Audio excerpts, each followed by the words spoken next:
Today, the group behind a petition to recall Mayor Latoya Cantrell took legal action against the Secretary of State and the Registrar of Voters. Well, they claim there are inaccuracies in the number of active registered voters in New Orleans. Yeah, that's right. And with the deadline to submit signatures closing in, Alyssa Curtis is joining us in the studio with the latest on that to kind of explain exactly what they filed today. That's right. There's a lot going on, so we want to pay attention. The number of signatures the group needs to force a recall is based on registered voters, but the group says that number is unclear. The law is they need 20%, which would be around 53,000 signatures.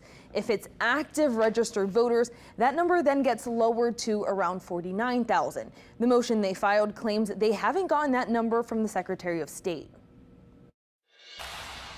With the deadline to submit signatures just around the corner, the group behind the effort to recall Mayor Cantrell is asking for answers. In a motion filed Thursday against the Secretary of State and the Registrar of Voters, the group claims they never received a certified number of how many signatures they really need.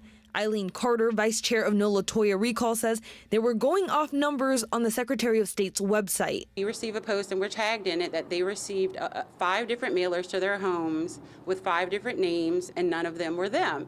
And you know, New Orleanians thought it was a joke. But being that I'm in the recall, it wasn't a joke for us. The group's lawyer, Laura Rodriguez, says there's 20 to 25,000 people they believe should no longer be considered active registered voters. That includes people who have died, moved out of Orleans Parish, or moved out of state.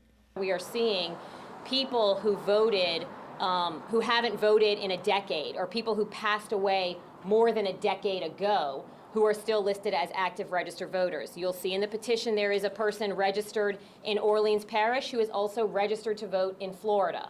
A change in records would then lower the threshold of signatures the group needs to force a recall. The group was initially going off that 53,000 number.